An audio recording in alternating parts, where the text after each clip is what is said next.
అమ్మా గంగమ్మ కృష్ణమ్మకు చెప్పమ్మా కష్టం కలిగించొద్దని యమునకు చెప్పమ్మా సాయమునకు వెనకాడొద్దని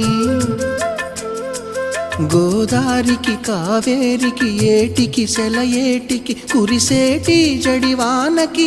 దూకే జలపాతానికి నీతో బుట్టులందరికీ చెప్పమ్మా మా గంగమ్మ జీవనదివిగా